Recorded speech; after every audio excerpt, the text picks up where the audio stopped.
ഈ കാപഢ്യം, ഈ കേരളത്തിലെ ഏറ്റവും വലിയ കാപഢ്യമുള്ള രാഷ്ട്രീയ നേതാവ് ശ്രീ പിണറായി വിജയനാണ്. കാപഢ്യമാണ് ഇത് മുഴുവൻ, ഹിപ്പോക്രസിയാണ്. ഒന്ന് പുറത്തു പറയുക, മറ്റത് വേറൊന്ന് ചെയ്യുക. അദ്ദേഹം ചെയ്യുന്നതും പ്രവൃത്തിയും പറയുന്നതും തമ്മിൽ യാതൊരു ബന്ധവുമില്ല. ഇതിനു മുമ്പ് പറഞ്ഞു ജമാഅത്ത് ഇസ്ലാമിയായിട്ട് ഒരു ബന്ധവും ഞങ്ങൾക്ക് ഉണ്ടായിട്ടില്ല എന്ന് നോക്കും. അപ്പം ഞാൻ ആ വീഡിയോ ക്ലിപ്പ് ഹാജരാക്കി, ജമാഅത്ത് ഇസ്ലാമിയെ സ്വാഗതം ചെയ്തുകൊണ്ട് വീഡിയോ ക്ലിപ്പ് ഹാജരാക്കി. എന്നിട്ട് ദേശാഭിമാനിയുടെ എഡിറ്റോറിയലും ഹാജരാക്കി, ജമാഅത്ത് ഇസ്ലാമിയെ സ്വാഗതം ചെയ്തുകൊണ്ട്. അതിനുശേഷം RSSുമായിട്ട് ഒരു ബന്ധം ഉണ്ടായിട്ടില്ല എന്ന് പറഞ്ഞു. അപ്പോൾ ഞങ്ങൾ RSSുമായിട്ട് ബന്ധം ചില സമയത്തുണ്ടായിരുന്നു, ചില സമയത്ത് ഇല്ലായിരുന്നു എന്ന് പറയുന്ന ആ ഒരു വീഡിയോ കൂടി ഹാജരാക്കി. ശരിയല്ലേ?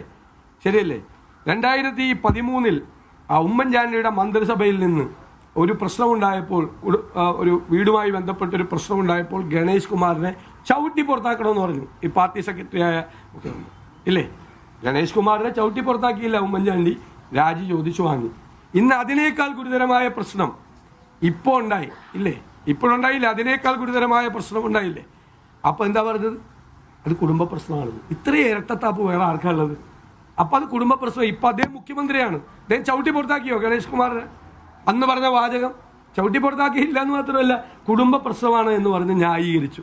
അന്നുണ്ടായതിനേക്കാൾ രൂക്ഷമായി അദ്ദേഹത്തിൻ്റെ ഭാര്യ തന്നെയാണ് പരാതി പറഞ്ഞത്, അല്ലേ? പരസ്യമായിട്ട് അവർ വന്ന് പരാതി പറഞ്ഞ കേസിൽ അദ്ദേഹം മാറി. ഇത് ഇരട്ടത്താപ്പാണ്. അന്നൊരു താപ്പ്, ഇന്നൊരു. അന്ന് ദേശാഭിമാനിയുടെ മുഖപ്രസംഗം എന്താ അറിയോ? കടലിലിട്ടാൽ കടലും നാറുമെന്ന്, ഗണേഷ് കുമാറിനെ കുറിച്ച്. ഇവരെയൊക്കെ കൊണ്ടുപോയി ചുമന്ന് കടലിലിട്ടാൽ കടലും നാറിപ്പോവും എന്ന്. ഇപ്പം നാറുന്നില്ലേ? കൂട്ടത്തിൽ വയ്ക്കുമ്പോൾ നാറുന്നില്ലേ? ഇവരെന്തും പറയും, പരസ്പര ബന്ധമില്ലാത്ത പറയും.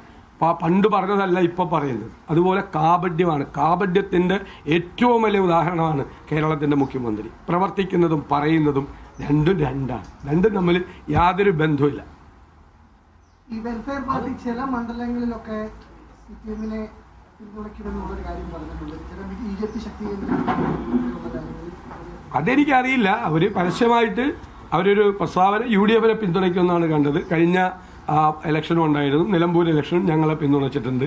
അപ്പോൾ അങ്ങനെയാണെങ്കിൽ വെൽഫെയർ പാർട്ടി ഏതെങ്കിലും സീറ്റിൽ LDF-നെ പിന്തുണയ്ക്കുന്നുണ്ടെങ്കിൽ LDF അത് തള്ളി പറയണ്ടേ?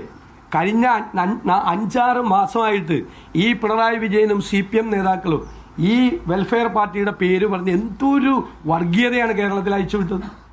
അപ്പോൾ ഇപ്പോൾ ആ പിന്തുണ വേണ്ടെന്ന് പറയാനുള്ള ധൈര്യമുണ്ടോ? എല്ലാ പ്രസംഗങ്ങളിലും, എല്ലാ LDF നേതാക്കന്മാരുടെ പ്രസംഗങ്ങളിലും, മുഖ്യമന്ത്രിയുടെ പ്രസംഗത്തിലും ഈ വെൽഫെയർ പാർട്ടി UDF-ന് പിന്തുണ കൊടുത്തതിനെ പറ്റിയല്ലേ? PDP പിന്തുണ കൊടുത്തല്ലോ. നിങ്ങൾക്ക് മാധ്യമങ്ങൾക്കൊന്നും അതൊന്നൊരു പ്രശ്നമല്ല. PDP ഭയങ്കര മതേതര പാർട്ടിയാണല്ലോ. PDP LDF-ന് പിന്തുണ കൊടുത്തതിനെ പറ്റി നിങ്ങൾക്ക് ആർക്കും ഒരു പരാതിയില്ലല്ലോ. കഴിഞ്ഞ ലോക്സഭാ തെരഞ്ഞെടുപ്പിൽ UDF-ന് പിന്തുണ പ്രഖ്യാപിക്കുകയും ചെയ്തു. അന്ന് K മുരളീധരൻ തൃശ്ശൂർ മണ്ഡലത്തിൽ മത്സരിക്കുമ്പോൾ അദ്ദേഹം പറഞ്ഞു SDPയുടെ വോട്ട് സ്വീകരിക്കുന്നു പറയുകയും ചെയ്തു. UDF കൂടി തീരുമാനമെടുത്ത്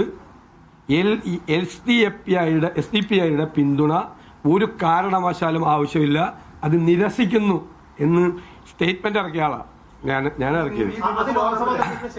അല്ലല്ല, നിങ്ങൾക്ക് ഓർമ്മയില്ലാണ്ട് ലോകസഭാ തെരഞ്ഞെടുപ്പ് കാലത്ത് അതൊക്കെ നിങ്ങൾ പോയി പറഞ്ഞ് K മുരളീധരൻ അല്ലല്ലോ തീരുമാനം എടുക്കുന്നത് UDF ആണ്.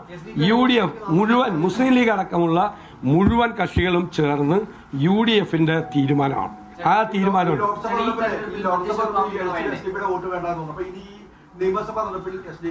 അല്ല, പിന്നെ എല്ലാ ദിവസവും പറയേണ്ട ആവശ്യമുണ്ടോ? പറഞ്ഞ എന്താ നിലപാടല്ലേ? ആ നിലപാടല്ലേ നിൽക്കുന്ന, ആ നിലപാട് നിൽക്കല്ലേ? എന്തിനാ എല്ലാ ദിവസവും ചോദിക്കുന്നത്? നിങ്ങൾക്ക്